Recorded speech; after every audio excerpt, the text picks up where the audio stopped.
us we have our first lady, let's just say, Miss Poefficient Vundla. Would you like to introduce yourself, Miss Poet? You've already introduced yourself. That's who I am. Like, tell us more about yourself. Mandi Where you come from? Mandi Poefficient Vundla. I come from Soweto. I'm a poet. You know, how, you know. I actually wrote my first real poem in 2004. And then I started practicing thoroughly throughout till 2006, I think. And then I left the arts and came back in 2011, where I literally took it up professionally, and I was just like on a mission to perfect the craft. And yeah, in a nutshell, that's how I got here. Ms. Poefficient, on being a creative,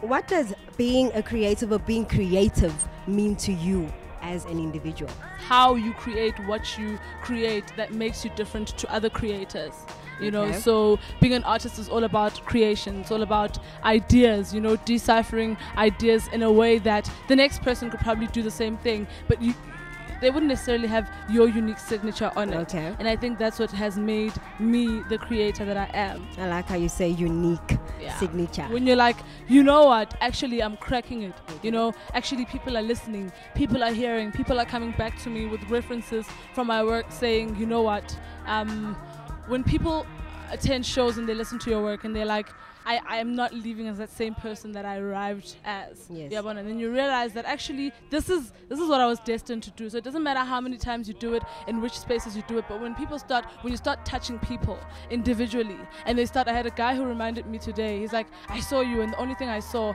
was a poem, Girl Rising, and he's like, and he doesn't even tell me who he is, and we're chilling there, and he's like, you know, I have one image of you, and it's that Girl Rising poem, you know, and that has never left him. You understand? So for me, that's when I'm just like, so do you feel you've come to a point where this is what I was born to do? When people have to come back and make that reference and say, that poem, I'm a soldier and I understand exactly what you're talking about. They actually relate to what you actually... It touches you. You know what I'm talking about. I hear you.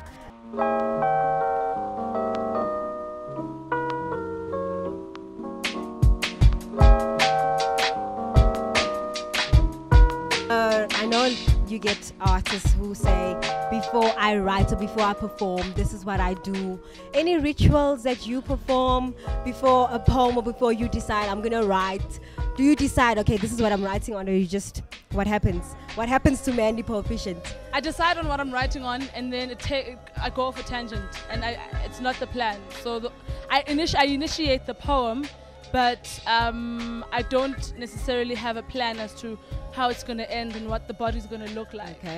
The beginning is the idea. It's what I want to write about, but what happens to the rest of it is entirely up to that process whilst I'm actually proceeding writing. I'm getting these ritual questions quite often. Because we want to know, like, what happens, like your state of mind, or if that's I'm a nervous performer. Like, I get so nervous when I'm performing, you know, and so before I need just even though it's not like a quiet space, you know, where I breathe, and I talk to myself like hysterically. And one thing, it was subliminal that I'd always do was I'd always give thanks, you know, for the platform. Like where I'm like, do you understand that right now? Like everybody, all those seats, like all those people there are just waiting for you. Like you gotta give thanks, you know. And so you give thanks. If it's a full house, you give thanks. If it's a couple of people, you give thanks. For the stage, for the platform, it's sacred, you give thanks. So I give thanks and I appreciate, and I know that I'm privileged. Not everybody gets to be in this space, and in this so zone. You respect the space that you're in. I respect the space that I'm in, and I give thanks. Just after that, I sit quietly, I breathe, and I wait until I hear my name, and I zone out. Respect to that. Respect to that. Some songs sound like suicide notes, rattling skeletal bones, walking falsetto drones through the high-pitched struggle of the ghetto, a requiem for Soweto, where artists raise hope like crescendos from spirits living at their lowest keys. Inaudible hymns breathe in, a cappella heartbeats, pumping the rendition of a broken pulse dumped in the chorus of the slums. We run like cassettes from substations, playing our own tracks with vibrato in the background. Houses shaken from their skulls by the rhythm in the backyard. We sound like a key to a broken backroom ballad in the classical struggle that Guaido never fails to sing.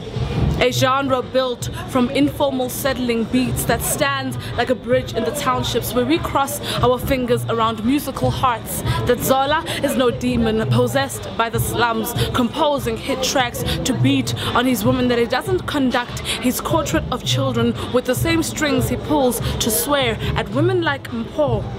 Mendoza's broken record is recovering from a stroke that left her as broken as his English, as frail as his body language. The anguish on his face is a musical projection of mistakes that reminds me of Zombo's fallen body weight.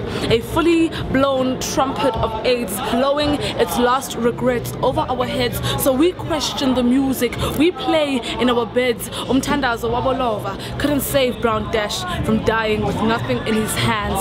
The gap between his teeth opens like a mass grave, lowering his body in volume to rest. Underground music, his bones lay 6 feet deeper than the baritone, playing him down an orchestra of death, reminding me of when Speaky Ricky Wiki wept, saying Yafana, we're all gonna die someday. Makes me wonder what monsters are produced with these tracks. Somebody tell Mshoza to bring the heartbeat black. Bleach can't fade the color of your lineage or the way your ebony arms danced around the word piti. We should call it pity, how black breaths fade on air. From stage lights to grave sites, they puff and pass on to the other side, to hang their boots with their mics laced with starving chords in their tongues. When a good example rots in a chorus behind bars, bricks holding cells up from bodies crumbling down. Twinkle, twinkle, Ndikokele, fallen star. How I wonder where your songs are.